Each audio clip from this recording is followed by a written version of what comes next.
Hey guys, this is Twin Peaks Twin Perspective. I'm Joe, and right now I want to talk about the Woodsmen. Episode Part 8 has just dropped, and the Woodsmen were featured heavily. They had been in the Twin Peaks lore since the beginning. The entire town, was in the logging industry. It seemed as every family had something to do with it, and the Packard sawmill employed a lot of people there when the show started. And so I guess you can say a lot of the citizens were woodsmen to begin with, but I think the real first connection with the woodsmen came when we realized that Margaret Lanterman, the log lady, who carried this log around and spoke to the log, we found out that her husband had died a day after they got married in a fire. And a lot of Twin Peaks fans believe that the woodsman, her husband, either inhabits the log, inhabits the wood, like spirits do in Ghostwood. Like Josie, the wood holds many spirits, so either she spoke to her dead husband through the log, or he possessed the log and spoke to her. And so, that's kind of like a trick, but, the log was actually the first woodsman that we're introduced to in Twin Peaks. Of course, later, after the series was over, Fire Walk with Me comes out, and we see a couple of woodsmen sitting in the room above the convenience store during one of these meetings that Philip Jeffries spoke about. I like to believe that Jürgen Prochnow, who was one of the woodsmen in that scene, was actually the log lady's husband. I like to think of it that way, but it's funny how the lodge can consume people in different ways. It got Coop when he chose to physically enter this place through an opening he had found at Glastonbury Grove, and it had to be at the right time. Jupiter meets Saturn, the stars turn, and a time presents itself, and Coop was able to, I guess this is a time when they will accept you, so Coop was able to enter this place. He was alive, and he went to this place where the dead are, and the few people that are alive that actually go there don't usually come back the same. I was always under the impression that it was one place, the lodge, and if you entered with love, you would see the White Lodge. If you entered with fear, you would see the Black Lodge. But the return has given us some indication that they are two separate places. Of course, they could still be just two separate perceptions. I noticed that in the room with the giant, who we like to call the giant in the series, The Return, he's 7 question marks. I noticed that the couch has a pattern of leaves, and that's the image that Major Briggs spoke about, remembering when he visited the White Lodge. We got this image of him sitting in a chair, and the entire background and chair was covered in leaves, beautiful green scene. And of course, he couldn't recall, he had lost time, and it was only images that he could actually recall. But I think Major Briggs was able to access the White Lodge through training, military training, probably astral projection, stuff like that, in the Blue Rose projects, Blue Book projects, and maybe he was also gifted in some other way. But I certainly would think that the military gave him training for some of it. And Hawk is actually another character who I think is, because of his heritage, is inherently able to access these places. But he's smart enough to do it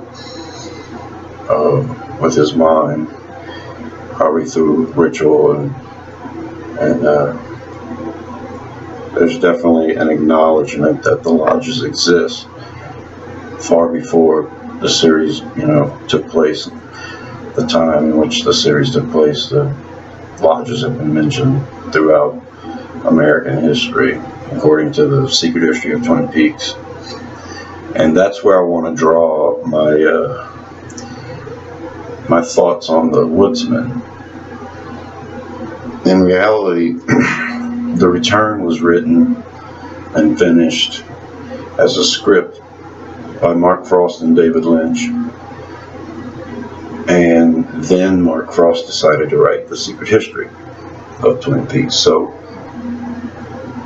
Frost already knew what was coming with The Return, and he could take those images that Lynch chose to use, or whichever story that they chose to tell together, and he could manipulate. Mark Frost could manipulate that in any way to do this book. So I found it interesting that when he described Twin Peaks beginning as a town, that he described an incident involving the town and the two main families that were trying to rule the logging industry at that time.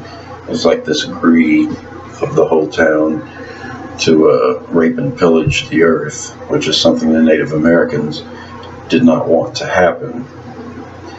So I guess I'll explain it this way. The settlers, the early American settlers, were forcing Native Americans off of their land, especially when the settlers grew and they had a government and everything else. Treaties sometimes were made and often broken, and essentially the American government pushed the Native Americans off of their land everywhere, and this included the land where Twin Peaks became a town. So it is rumored that a medicine man put a curse on either the land or anyone who would enter that land, and through greed or for profit would destroy that land. And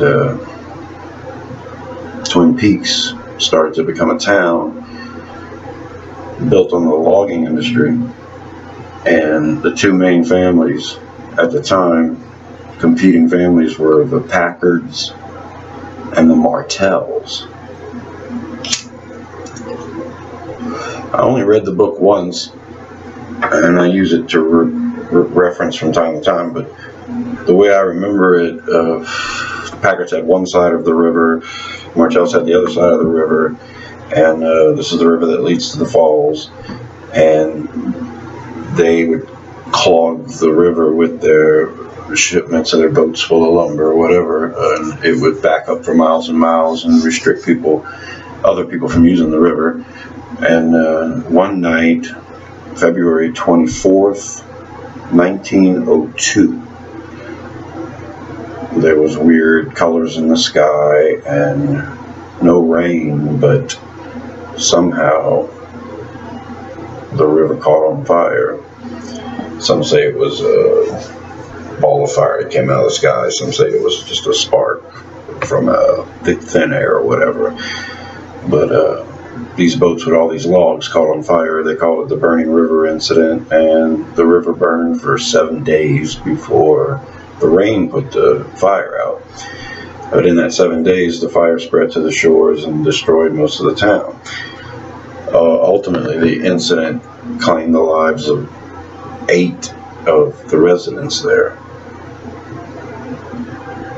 6 woodsmen, and then 6 people, and then 2 people later on from complications, but directly related to the fire.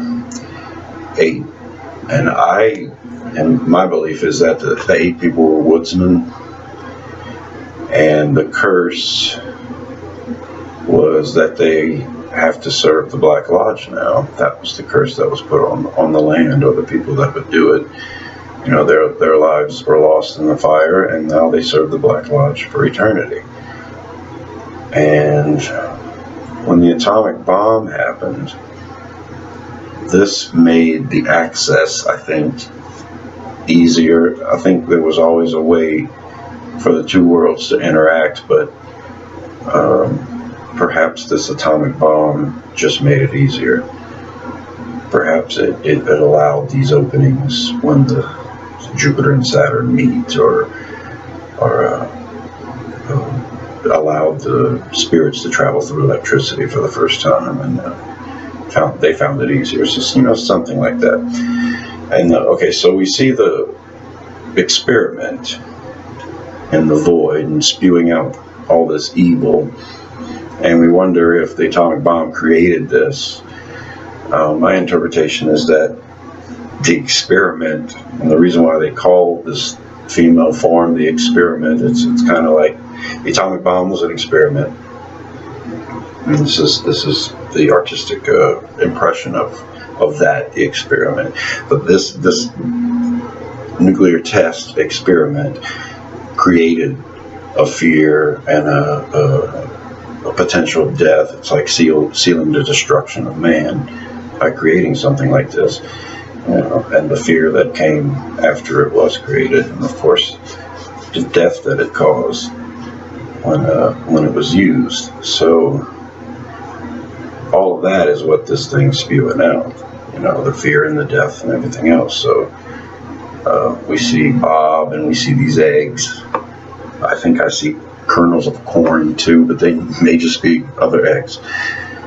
But you know, whether the atomic bomb allowed this stuff to come in for the first time, or whether this is just Lynch's artistic impression of the reality of it all. The atomic bomb caused all this pain and death and fear, and it allowed for the depravity and stuff of man, if they could stoop to that level. You know, but I think in the narrative of the story, The Return, you know, of Twin Peaks, that you know, it works both ways, but there has to be a plot to it, you know, an explanation for, you know, what the Woodsmen do, what they're allowed to do, what they're supposed to do, how they're bound, and all that. Who does Bob serve? Is he just collecting pain and bringing it back to the arm so that he could eat it? You know, maybe that's all Bob is just a servant of these other beings. Maybe they all serve the mother. But I really think the mother is the experiment, is what they call it. And in the glass box, they call it the experiment model. Now that's a whole other story.